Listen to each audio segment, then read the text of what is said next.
పోతే be like Lachchi, ఓ లచ్చి. అయ్యో, ఈ పోరి లేదా ఏం దీంట్లో?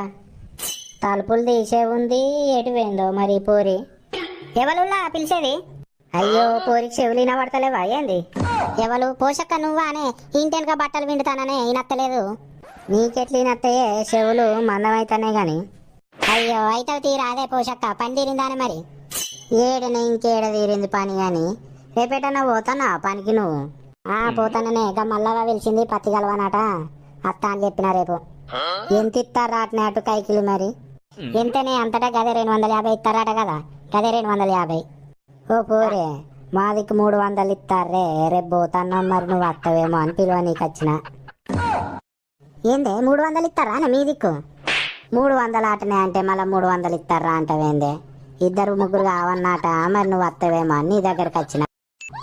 రజితి కూడా వస్తుంది కాదే మా దిక్కే. ఏంది రజిత వస్తుందా? అది మళ్ళీ వాళ్ళ దిక్కు పోతుందేమో కాదే అది. లేదారా, దుకాణం కాడ కలిసి మీ దిక్కే అత్త పోషక్క అని చెప్తాంది. సరే మరి రా అని చెప్పిన ఇక. అబ్బో, అది చిన్నది కాదే, అటు పోతా అని చెప్పి ఇటు వస్తుందా అని అది. సరే తీయ పోషక్క, ఇక నేను కూడా ఇటే వస్తుంది మరి. మళ్ళీ ఒక ఏదో ఒకటి చెప్తా గాని. సరే మరి రేపు తయారయ్యి ఉండు, 9:30 ఆటో వస్తుంది, టిఫిన్ పెట్టుకో. సరే అక్క, తయారై ఉంటాయి. నువ్వు ఎవరిని విలువకు, నేను వస్తాగాని. సరే ఇక నేను పోతా, ఇంటికాడ పని చేసుకోవాలి. సరే పోషక్క, నేను కూడా బట్టలు విండాలే. అబ్బో, నువ్వు కూడా చిన్నాడు దానివి కాదే, కైకిలు ఎక్కువ అనేసరికి మళ్ళీ ఇటు వస్తా అంటాను.